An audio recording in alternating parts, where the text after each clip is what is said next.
Monsieur Nostoc, encore en retard.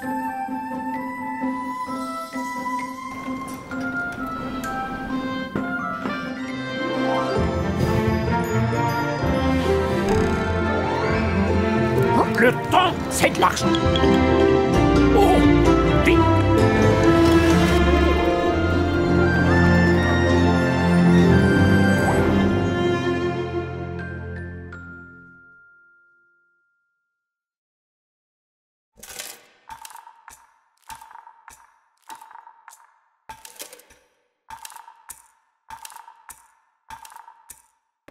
Au départ, en fait, je fais du dessin et de l'illustration.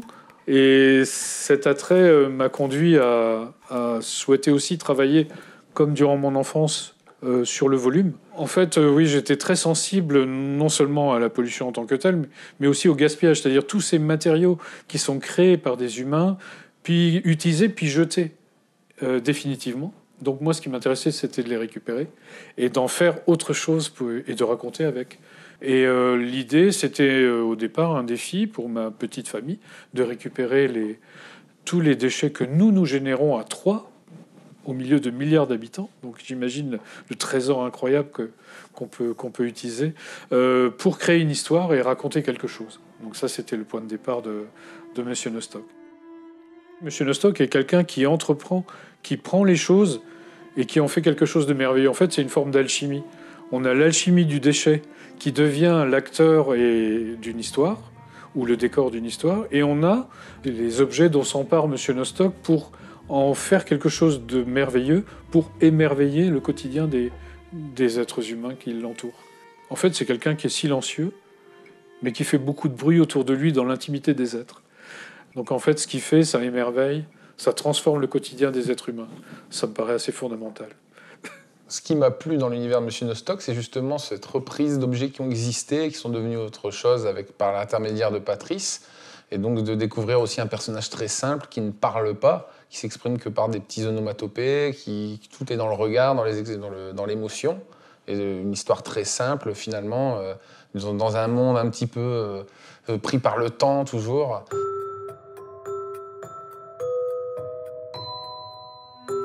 Je me suis dit, voilà, je vais faire comme si j'étais un enfant et je vais créer les choses qui me touchent. Et puis je pense que, vu la sensibilité, ça aura sans doute une répercussion sur autrui aussi.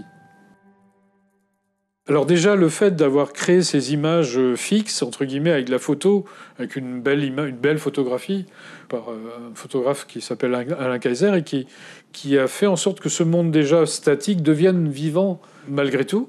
Et après, la rencontre donc avec Maxime Marion. J'ai rencontré Monsieur Nostoc avant de rencontrer Patrice. J'ai fait une exposition littéraire et j'ai découvert un des albums de Monsieur Nostoc. Et j'ai tout de suite pensé que les images que je voyais étaient issues d'un film d'animation. Et à ce moment-là, je me suis dit, j'aimerais beaucoup rencontrer l'auteur de cet album. Et je n'ai pas eu à forcer les choses parce qu'à peine un an après, je rencontrais Patrice en vrai. Et je crois que sur toutes les années qui ont suivi, on a continuellement parlé de ce projet jusqu'à ce qu'on l'ait terminé, quoi.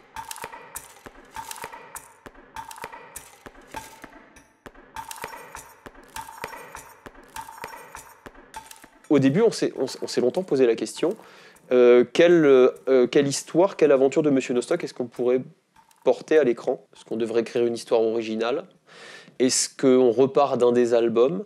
La logique et le bon sens ont voulu finalement qu'on adapte l'album genèse du projet, qui est Le Secret de Monsieur Nostoc. Pour passer du livre au film, en fait, le livre, on a ce qu'on appelle un chemin de fer, alors que le film, c'est pas du tout la même chose. Du coup, j'ai appris aussi une façon de raconter différente. Donc, il a fallu faire ce qu'on appelle un storyboard.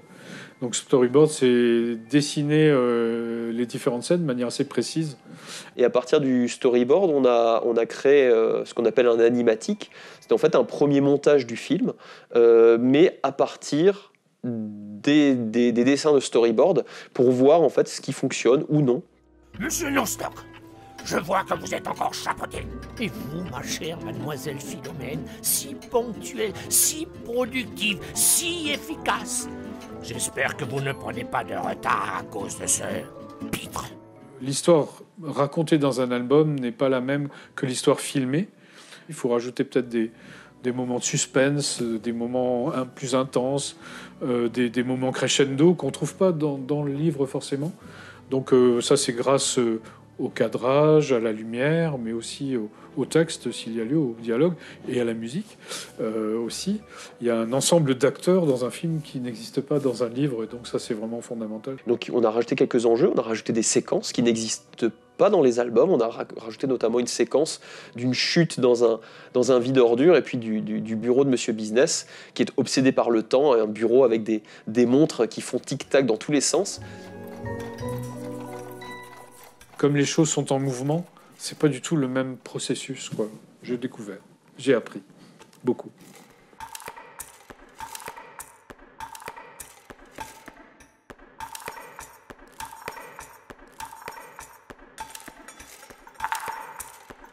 Quand on fait de l'animation stop motion, chaque photo constitutive du plan nécessite un soin particulier.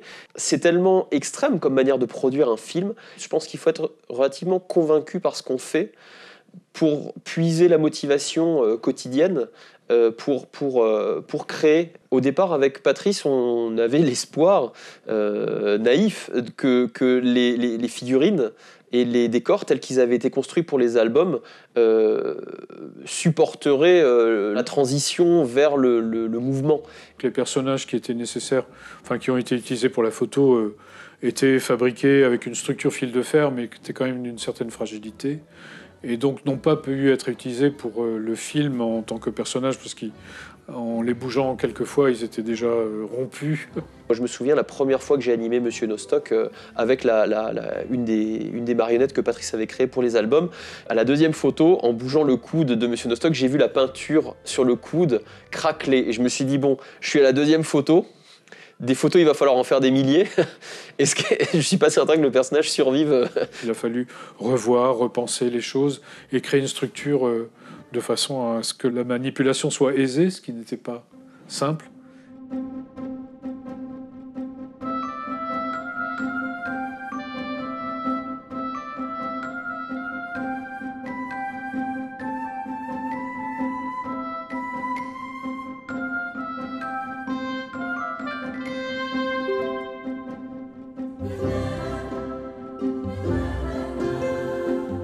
Quand on lit l'album, le geste, on le voit et on l'imagine en fait.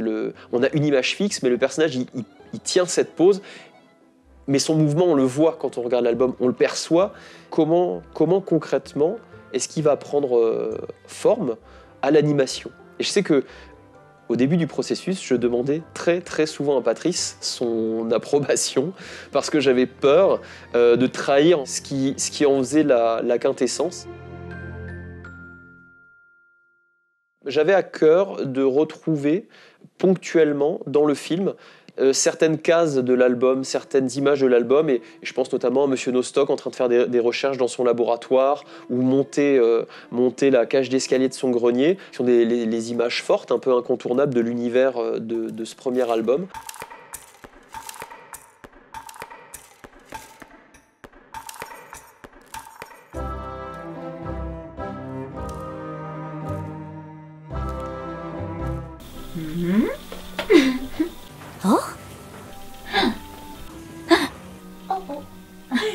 J'ai été témoin donc de cette étape absolument incroyable. Monsieur Business et Monsieur Bizet, Mademoiselle Philomène et Mademoiselle Philomène, ça fonctionne bien. Parce que souvent, il y a des choses qui sont faites parce qu'il faut les faire. Mais là, c'est pareil, les gens sont complètement investis, ont complètement compris. C'est un vrai parti pris, ils sont dedans.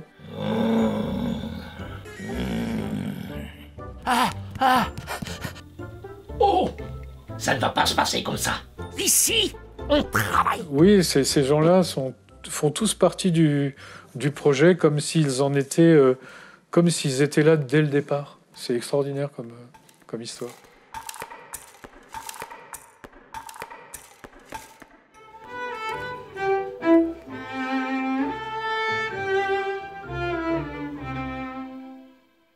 pense que d'abord, on est parti justement de l'imagination. C'est-à-dire que d'abord, on imagine l'univers, on se dit à quoi ça va ressembler musicalement. Et puis petit à petit, le projet avance, il y a les animatiques qui arrivent. Mais ouais, l'idée, c'était aussi de garder des thèmes récurrents.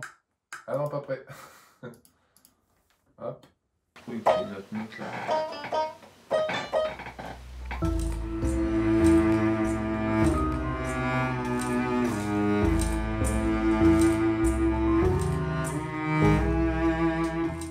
le violoncelliste Ludovic Favre, qui a apporté, en plus de cette couleur, parce que le film, voilà, c'est des vieux matériaux, c'est le côté, le bois qui craque, le métal rouillé, et avec son violoncelle, en fait, qui par moments peut couiner, un peu grincer, c'est une longue note avec un vibrato, etc. Je trouve que ça fait parfaitement écho à l'univers du film.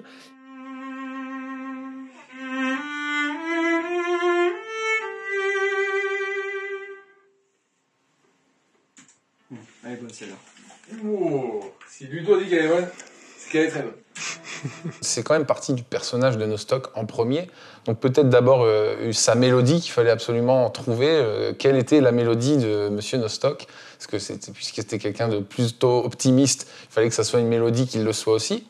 Donc c'est parti d'abord de Monsieur Nostock, juste en sachant que c'est quelqu'un qui apporte de la gaieté, de la surprise dans un univers un peu angoissant qu'est le quotidien.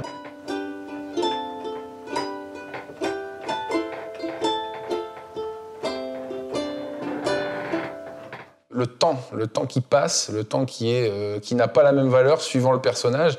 Comme business, lui, le voit comme quelque chose faut absolument faire le plus de travail dans un temps donné. Le temps, c'est de l'argent. Et donc trouver un tempo, et donc on était parti de cet ostinato qui revenait tout au long de la bande originale, donc qui est plutôt rapide dans les parties où le personnage doit aller se dépêcher, aller à son travail, et plutôt lente vers la fin où il commence à arriver à se transformer en ce qu'il voulait.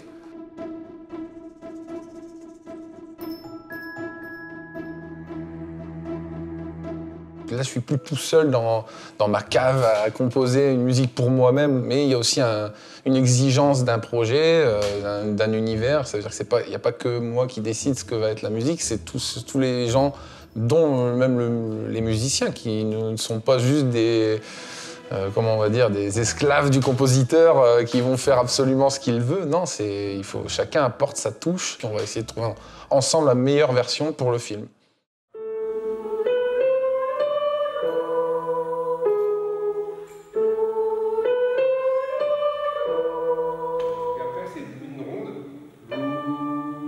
Et puis on a eu cette chorale, la chorale Vocaïne, qui n'apparaît pas sur tout le long de la bande originale, mais qui apparaît à des moments un petit peu clés et qui évoque vraiment la notion d'alchimie et de magie que peut créer Monsieur Nostock.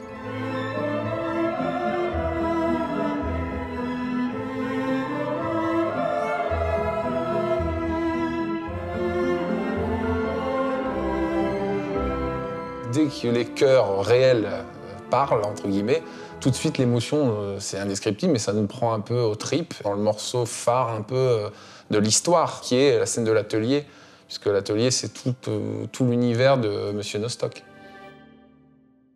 Je n'ai pas vraiment de mots, c'est une histoire de sensibilité. Il n'y a pas de calcul, pas de mots scientifiques sur la chose.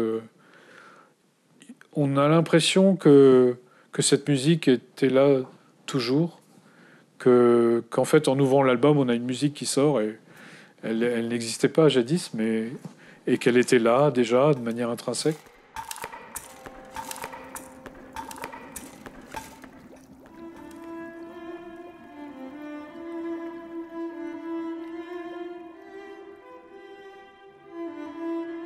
C'est vraiment beaucoup d'investissement en temps et de réflexion, de manipulation.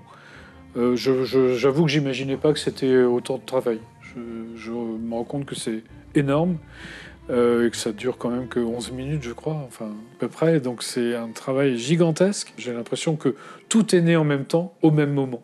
En fait, au moment de l'album, il y a eu cette genèse, mais j'ai l'impression que tout s'est fait en même temps, c'est-à-dire le film aussi, alors que c'est venu plus tard. Parce que tout y est, tout est là, tout est pur, au-delà du résultat fini, c'est une expérience de vie, en fait. Tant dans la solitude de l'animation que dans les moments plus d'effervescence, de l'enregistrement des voix avec les comédiens, de l'enregistrement de la musique, ce sont des moments de bonheur, en fait. C'est un travail qui a une âme. On n'est pas juste sur de la technique, et même justement cette technique un peu imparfaite, en tout cas sur le plan de la plastique, je crois qu'elle séduit quand même, parce que justement on est sur des choses authentiques. Mais oui, l'essentiel c'est de pouvoir faire rêver les gens et de les émerveiller, on en a besoin.